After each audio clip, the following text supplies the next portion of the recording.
Bismillahirrahmanirrahim. Starting with the greatest name of Almighty Allah, who is Rahman and Rahim, who is the most merciful and the most beneficent. दोस्तों, जैसा कि आप लोग जानते हो कि लास्ट 6 लेक्चर के अंदर हमने 6 टॉपिक्स को कवर कर लिया। केमिस्ट्री 9th फर्स्ट चैप्टर के 6 टॉपिक को हमने कवर कर लिया। आज हमारा है 7th लेक्चर, जिसके अंदर हमने क्या करना है, सैचुरेटेड और अनसैचुरेटेड सॉल्यूशन के बारे में पढ़ना है। तो आओ कंसेप्ट के जरिए समझते हैं सैचुरेटेड सॉल्यूशन कौन से हैं और अनसैचुरेटेड सॉल्यूशन कौन से हैं। सबसे पहले हमारे पास अनसैचुरेटेड सॉल्यूशन, कौन सा सॉल्यूशन है हमारे पास? Unsaturated solution.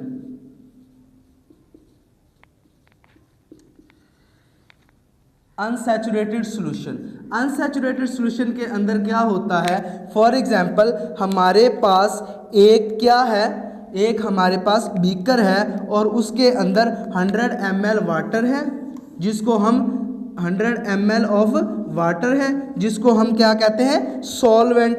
वाटर को क्या हम कहते हैं? सॉल्वेंट। क्या कहते हैं? सॉल्वेंट। और इसके अंदर हमने 5 ग्राम ऑफ शुगर ऐड कर दिए, 5 ग्राम ऑफ शुगर ऐड कर दिया, 5 ग्राम शुगर ऐड कर दिया। ये क्या है हमारे पास?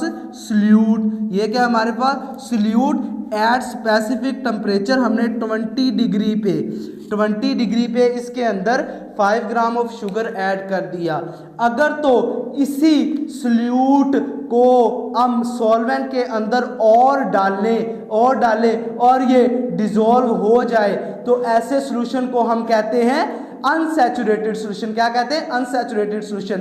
अगर सॉल्यूट के पार्टिकल डिसॉल्व हो जाए सॉल्वेंट के अंदर, उसको कहते हैं अनसैचुरेटेड सॉल्यूशन। अब हम आते हैं सैचुरेटेड सॉल्यूशन की तरफ। किसकी तरफ? सैचुरेटेड सॉल्यूशन की तरफ।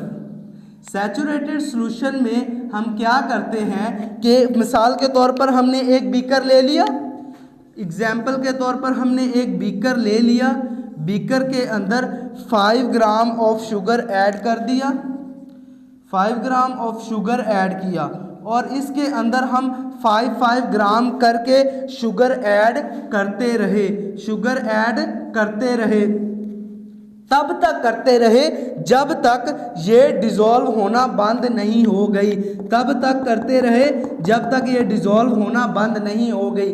ऐसे सॉल्यूशंस को हम कहते हैं सैचुरेटेड सॉल्यूशन। क्या कहते हैं? Saturated solution. क्योंकि इसके अंदर अब और क्या नहीं ऐड हो सकती? शुगर। अब ये सैचुरेटेड हो गया, जैसा कि कंप्लीट हो गया। अब और शुगर ऐड करेंगे तो वो नीचे बैठ जाएगी, पानी के अंदर डिसॉल्व नहीं होगी। ऐसे सॉल्यूशन को हम कहते हैं सैचुरेटेड सॉल्यूशन। हम अब डेफिनेशंस को याद करते हैं। किसको? डेफिनेशंस को। Unsaturated solution, a solution which can dissolve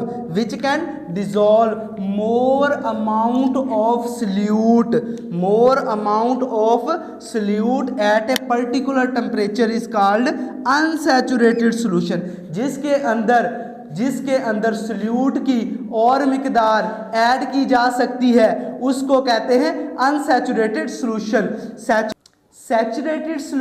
saturated solution क्या होते हैं? A solution in which the maximum amount of the solute has been dissolved in a particular amount of a solvent at a particular temperature called saturated solution।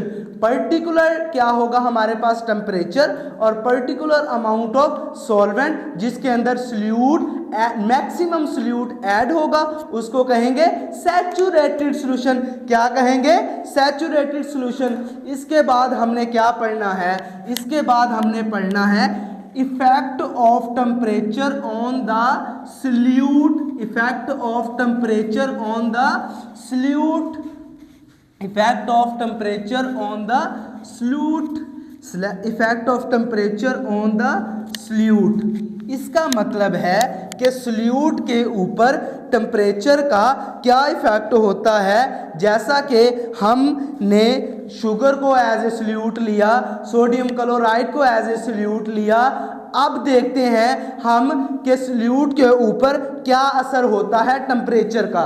जब हम temperature को increase करते हैं, क्या करते हैं?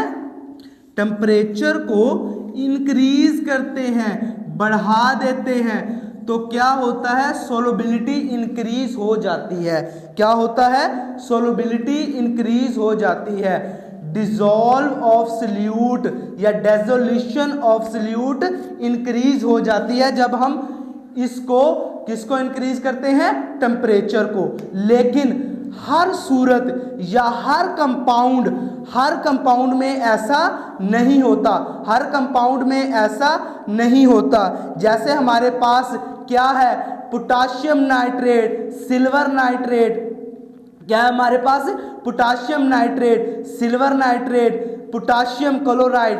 इसके अंदर अगर हम टेम्परेचर को बढ़ाएंगे, इसके अंदर अगर हम टेम्परेचर को बढ़ाएंगे, क्या क्या बताया मैंने, पोटाशियम नाइट्रेट, कैल्शियम क्लोराइड, उसके बाद क्या बताया हमने, सिल्वर नाइट्रेट, AgNO3। इसके अंदर अगर हम टेम्परेचर को इंक्रीज करेंगे टेम्परेचर को, तो क्या होगा, हमारे पास सॉल्यूट की डिसोल्यूशन इंक्रीज हो जाएगी, सॉल्यूट ज़्यादा डिसॉल्व होगा। अब अगर हम कुछ कंपाउंड ऐसे हैं हमारे पास जिनका टेम्परेचर हाई करने से सोलबिलिटी या डिसोल्यूशन ऑफ सॉल्यूट कम हो जाती है, क्या हो जाता है, कम हो जाती है। उनमें हमारे पास कौन से हैं,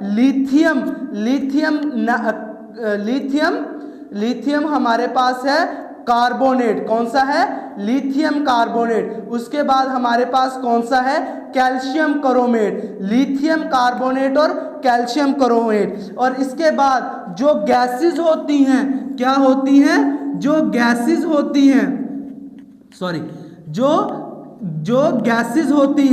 जो गैसेस होती हैं उनको भी अंदर अगर हम डिसॉल्व करें पानी के अंदर और टेम्परेचर को इंक्रीज कर दें, तो उनकी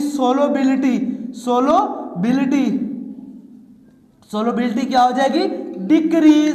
क्या हो जाएगी, सोलबिलिटी डिक्रीज। क्या हो जाएगी, सोलबिलिटी डिक्रीज। तो चलो बच्चों, आपको फर्स्ट चैप्टर की समझ आ गई, याद हो गया। इंशाल्लाह मेरा बच्चा जो ये लेक्चर सुनेगा, समझेगा, इंशाल्लाह उसके 60 में से 60 मार्क्स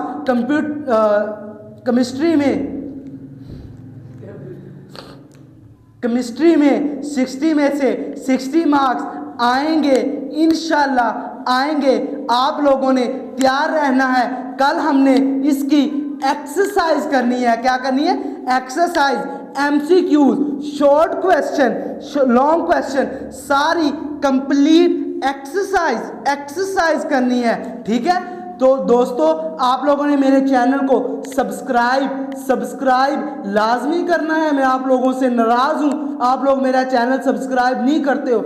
आप लोगों ने मेरा चैनल सब्सक्राइब करना है ताकि आप लोगों को केमिस्ट्री के फर्स्ट चैप्टर की एक्सरसाइज मिल जाए। पूरा चैप्टर तो मिल गया, एक्सरसाइज भी मिल जाए। तो आप लोगों ने चैनल को सब्सक्राइब करना है, वीडियो को लाइक करना है और सबसे ज़्यादा शेयर करना है, ताकि जो बच्चे स्कूलों की फीस नहीं अदा कर सकते वो ऑनलाइन फ्री पढ़ लें। अल्लाह हाफिज़।